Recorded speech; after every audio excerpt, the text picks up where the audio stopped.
राधे राधे दोस्तों, आज मैं एकादशी की कथा कहने जा रही हूँ। जय श्री राधे राधे। बोले एकादशी महात्म। धर्मराज ध्रुव बोले, हे जनार्दन, अब आप कृपा करके आषाढ़ माह के कृष्ण पक्ष की एकादशी का नाम तथा महात्म क्या है सो सब वर्णन कीजिए। श्री कृष्ण भगवान बोले, हे राजन, आषाढ़ माह के कृष्ण पक्ष की एकादशी का नाम योगिनी है। इसके व्रत से समस्त पाप नष्ट हो जाते हैं और यह इस लोक में भोग तथा परलोक में मुक्ति देने वाली है। हे राजेश्वर, यह एकादशी तीनों लोकों में प्रसिद्ध है। मैं आपसे एक पुराणों में कही हुई कथा कहता हूँ, ध्यान पूर्वक सुनो। अलकापुरी नाम की नगरी में एक कुबेर नामक राजा राज्य करता था। वह शिव भक्त था। उसकी पूजा के लिए एक माली पुष्प लाया करता था। उसकी विशाल छा नाम के अत्यंत सुंदर स्त्री थी। एक दिन वह मानसरोवर से पुष्प ले आया, परंतु काम सख्त होने के कारण पुष्पों को रखकर स्त्री के साथ रमण करने लगा और दोपहर तक न आया।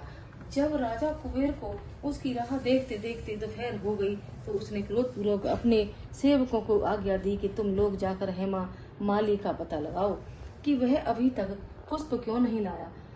जब यक्षों ने उसका पता लगा लिया तो वह कुबेर के पास आकर कहने लगे, हे राजन, वह माली अभी तक अपनी स्त्री के साथ रमण कर रहा है। यक्षों की इस बात को सुनकर कुबेर ने हेमा माली को बुलाने की आज्ञा दी। हेमा माली राजा कुबेर के सम्मुख डर से कपकपाता हुआ उपस्थित हुआ और यह प्रणाम किया।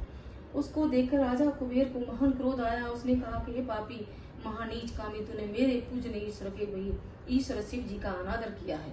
इससे मैं तुझे शाप देता हूँ कि तू स्त्री का वियोग भोगेगा और मृत्यु लोक में जाकर कोढ़ी होगा। कुबेर के शाप के प्रभाव से वह उसी क्षण स्वर्ग से पृथ्वी पर जा गिरा और कोढ़ी हो गया। उसकी स्त्री भी उस समय अंतर्ध्यान हो गई। मृत्यु लोक में जाकर उसने महान दुख भोगे, परंतु शिव जी की भक्ति के प्रभाव से उसकी बुद्धि मलिन न हुई।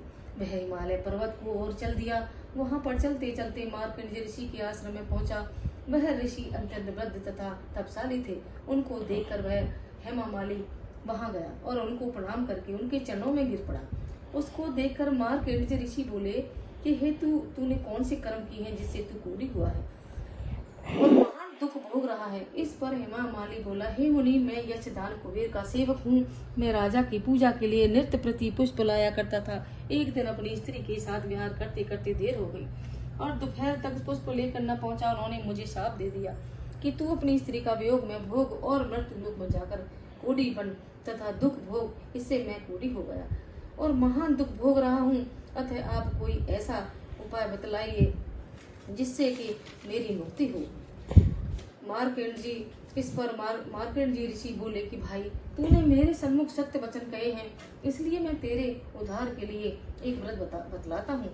यदि तू आषाढ़ माह की कृष्ण पक्ष की योगिनी नामक एकादशी का विधि पूर्वक व्रत करेगा तो तेरे सभी पाप नष्ट हो जाएंगे। इस पर हेमा माली बहुत प्रसन्न हुआ और मुनि के वचनों के अनुसार योगिनी एकादशी का विधि पूर्वक व्रत किया। इसके प्रभाव से वह फिर अपने पुराने रूप में आ गया और अपनी स्त्री के साथ विहार करने लगा। हे राजन, इस योगिनी की कथा का फल 88 सहस्त्र ब्राह्मण को भोजन कराने के बराबर है। इसके व्रत के समस्त पाप दूर हो जाते हैं और अंत में स्वर्ग मिलता है। बोलो एकादशी मैया की जय। श्रीमन नारायण नारायण नारायण हरि नारायण नारायण विष्णु नारायण लक्ष्मी नारायण श्रीमन नारायण नारायण। ओम जय जगदीश हरे, स्वामी जय दीनानाथ हरे। भक्त जनों